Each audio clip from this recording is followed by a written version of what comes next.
আসসালামু আলাইকুম, আমি নোমান চতুর্থ শ্রেণীর গণিত বই নিয়ে ধারাবাহিকভাবে আলোচনা করছিলাম। তার ধারাবাহিকতা এখন তোমাদের সাথে আলোচনা করব ষষ্ঠ অধ্যায় 81 নম্বর পৃষ্ঠা থেকে গুণিতক ও গুণনীয়ক টপিক।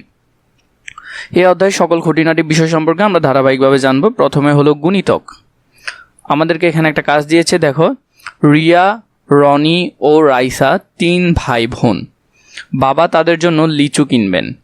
তারা 3 জনে 1টা 2টা 3টা 4টা 5টি করে লিচু নিলে কয়টি লিচু লাগবে? তো এখন দেখো, তারা কিন্তু 3 জন। হিসাব করে দেখি কতগুলো লিচু কিনলে 3 জনে সমানভাবে ভাগ করে নিতে পারবে। মানে লিচুর সংখ্যা কত হলে সবাই সেমভাবে পাবে। যদি লিচু হয় 3টা, তাহলে প্রতিজনে পাবে 1টা করে। 3টি লিচু কিনলে প্রত্যেকে 1টি করে পাবে। তাহলে 3 জনের লিচু নিতে পারবে। আমরা এখানে হিসাবগুলো দেখছি। প্রথমটা, যদি লিচু নেয় 3টা, তাহলে প্রতিজনে পাবে 1টা করে। যদি লিচু একজনকে 2টা করে দিতে হয়, তাহলে 3 দুগুণে 6টা লিচু লাগবে। 6টি লিচু কিনলে প্রত্যেকে 2টা করে পাবে। আর যদি 3টা করে দেওয়ার ইচ্ছা থাকে, তাহলে 3 গুণ 3, 3 তিরিকা 9টা। তাহলে 9টি লিচু কিনলে প্রত্যেকে 3টা করে পাবে। 4টা করে দিতে হলে 3 4 12টা। 12টা লিচু কিনলে প্রত্যেকে পাবে 4টা করে। এরপরে হলো যে 5 গুণ 3, 3 5 15। 15 হলে 15টি লিচু কিনলে প্রত্যেকে 5টা করে পাবে। এরপরে হলো 6টা, 3 6 18। 18টি লিচু কিনলে প্রত্যেকে 6টা করে পাবে। কয়টা করে? 6টা করে পাবে। তো এইভাবে এই ঘরটা সম্পূর্ণ পূরণ করতে পারবে। এরপরে দেখো, 3কে 1 2 3 4 দ্বারা গুণ করার ফলে আমরা এখানের মধ্যে 3টা লিচু, 6টা 9টা 12টা 15টা ইত্যাদি সংখ্যা পাই। 3কে কোনো পূর্ণ সংখ্যা দ্বারা গুণ করার ফলে যে সকল সংখ্যা পাওয়া যায় সেগুলো হলো 3-এর গুণিতক। তার মানে 3কে আমরা যে গুণ করলাম পূর্ণ সংখ্যা দিয়ে, গুণ করার পর আমরা যে সংখ্যাটা পেলাম বা যেগুলো পেলাম সেগুলোই হলো মূলত 3-এর গুণিতক। 3 6 9 12 15 ইত্যাদি সংখ্যাগুলো হলো 3-এর গুণিতক। তাহলে আমরা কি করলাম? দেখো, প্রথমে 3কে 1 পূর্ণ সংখ্যা দিয়ে গুণ করলাম, তাহলে 3 পেলাম। 3কে 2 পূর্ণ সংখ্যা দিয়ে গুণ করলাম, তাহলে 6 পেলাম। 3কে 3 পূর্ণ সংখ্যা, এগুলো কিন্তু একটা পূর্ণ সংখ্যা। পূর্ণ সংখ্যা মানে হলো যেটা পুরোপুরি, আর ভগ্নাংশ সংখ্যা যেটা দশমিক আকারে আছে। তো এখানে কোনো সংখ্যাই দশমিক আকারে নাই, তাহলে এগুলো একটা পূর্ণ সংখ্যা। তো পূর্ণ সংখ্যা দিয়ে গুণ করার কারণে আমরা এখানে কতগুলো নতুন সংখ্যা পেলাম। এগুলো হলো 3-এর গুণিতক। তাহলে গুণিতক হলো গুণ করে বের করার পর যে সংখ্যাটা আসে সেটাই হলো মূলত গুণিতক। সাধারণত আমরা 0-এর গুণিতক হিসাব করি না। এটা খুবই গুরুত্বপূর্ণ, তোমাদের জন্য মনে রাখবে। সাধারণত আমরা 0-এর গুণিতক হিসাব করি না। 1 নাম্বার, নিচের তালিকা থেকে 2 ও 3-এর গুণিতককে আমরা বৃত্ত দ্বারা চিহ্নিত করব।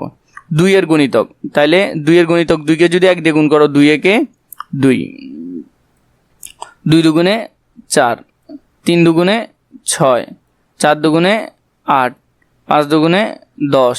সবগুলো জোড় সংখ্যা এখানে হবে 12 14 15, এই 15 বলতেছি 16 18 20।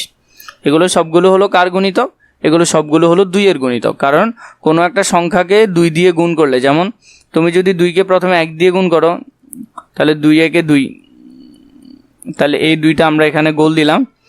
2কে যদি আবার পরবর্তী পূর্ণ সংখ্যা 2 দিয়ে গুণ করো, 2 দুগুণে 4, তাহলে আমরা পরবর্তীতে 4 পেলাম, 4-এ গোল দাগ দিলাম। তো এইভাবে করে এটা পূরণ করবে। 3-এর গুণিতক আমরা কীভাবে বের করব? 3-এর গুণিতক বের করব, 3 একে 3, 3 দুগুণে 6, 3 তিরিকা 9, 3 4 12, 3 5 15, 3 6 18। তাহলে এগুলো হলো 3-এর গুণিতক। গুণ করে করে আমরা পূর্ণ সংখ্যা দিয়ে গুণ করলে যেটা উত্তর আসবে সেটাই হবে। তাহলে এভাবে করে আমরা 81 পৃষ্ঠাটার সমাধান করে ফেলতে পারবো।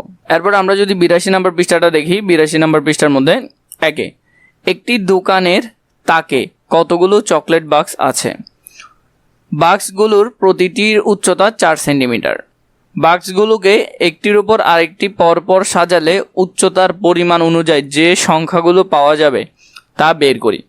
প্রথমে আমাদেরকে দিল চকলেট বাক্স আছে, প্রতিটা বাক্সের উচ্চতা হলো কত? 4 সেন্টিমিটার।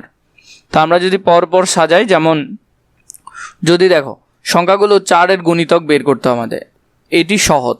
চিত্রের বক্সগুলো আমরা যদি দেখি, যেমন 4 দিয়ে যদি একটা বক্স রাখো তাহলে সেটা 4 সেন্টিমিটার হবে। 4 সেন্টিমিটার ওলা যদি 2টা বক্স রাখো তাহলে 8 হবে। 4 সেন্টিমিটার ওলা যদি 3টা বক্স রাখো, 3 4 12 হবে। 4 সেন্টিমিটার যদি 4টা রাখো তাহলে 16 হবে। 4 সেন্টিমিটার ওলা যদি 5টা রাখো তাহলে 20 হবে। 4 সেন্টিমিটার যদি 6টা রাখো তাহলে 24 হবে। তো 2 নম্বরে বললো কোনো সংখ্যার গুণিতক কিভাবে নির্ণয় করব। কোনো সংখ্যাকে পূর্ণ সংখ্যা দ্বারা গুণ করলে গুণফলই হবে ওই সংখ্যার গুণিতক। তাহলে আমরা কোনো সংখ্যাকে পূর্ণ সংখ্যা কোনগুলো 1 2 3 4 এগুলো ধারাবাহিকভাবে সংখ্যাগুলোই হলো পূর্ণ সংখ্যা। কোনো সংখ্যার গুণিতক অনির্দিষ্ট বা অসীম। যে কোনো সংখ্যার পূর্ণ সংখ্যা অনির্দিষ্ট বা অসীম হতে পারে, তুমি যতবার গুণ দিবে নতুন একটা সংখ্যা বের হবে। কোনো সংখ্যার গুণিতক বের করার জন্য ওই সংখ্যাকে 1 2 3 4 এভাবে সংখ্যা দ্বারা গুণ করতে হবে। গুণ করার পর প্রাপ্ত গুণফলই হবে উক্ত সংখ্যার গুণিতক। মোট কথা মনে রাখবে, গুণিতক বের করতে হলে গুণ করে বের করতে হয়। 2 নম্বর, নিচের সংখ্যা চার্টের 5-এর গুণিতকগুলো আমরা এরকম চতুর্ভুজ দিব। তো 5-এর গুলো কি হবে? 5 একে 5, 5 দুগুণে 10, 3 5 15, 4 5 20, 5 5 25, 5 6 30, 5 7 35, 5 8 40। তো এইভাবে দেখো, এই যে যতগুলো পাঁচলা আছে সবগুলো নিশ্চয়ই 5 দিয়ে যাবে। তাহলে আমি এখানে সবগুলো বক্স করে দিলাম তোমাদেরকে। আর দেখো এখানে যতগুলো আছে এগুলাও যাবে। তুমি যত সংখ্যা বাড়াবে তত এগুলা বাড়বে। যেমন 5 20 100, 5 19 95, 5 18 90। তো এইভাবে করে এগুলো সবগুলো বক্স দিবে। এরপরে বললো 7-এর গুণিতকগুলো গোল দ্বারা চিহ্নিত করতে বলছে।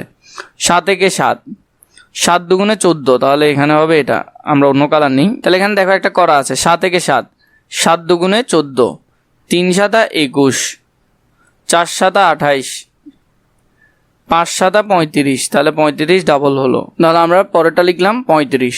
তো 35-এর পর আমরা 7কে যদি 6 দিয়ে গুণ করি, 6 7 42, 42 কোথায়? 42 হলো এখানে। এরপরে হলো 7 7 49, 49 আমরা লিখবো, 49 হলো এখানে। এরপরে হলো যে 7 8 56, 56 হলো এখানে। এরপরে দেখো 7 নং 63, 7 নং কত হবে? 63, 63 এখানে। এরপরে 8 নং হলো 72, 72 হলো এখানে। 7 নং 63-র পর 7 10 70, 70 হলো এখানে। এরপরে হলো 7 11 77, এরপরে হলো 7 12 84, 7 12 84, 7 12 84 হলে 7 13, 7 13 হলো 91, 7 13 91। এরপরে হলো 8 7 14 হবে 7 14 98। তো তোমরা এভাবে করে এই ঘরটা ধারাবাহিকভাবে পূরণ করে ফেলতে পারবে। এখানের মধ্যে যে গুণিতকগুলো বের করতে বলেছে সেগুলো আমরা বের করলাম।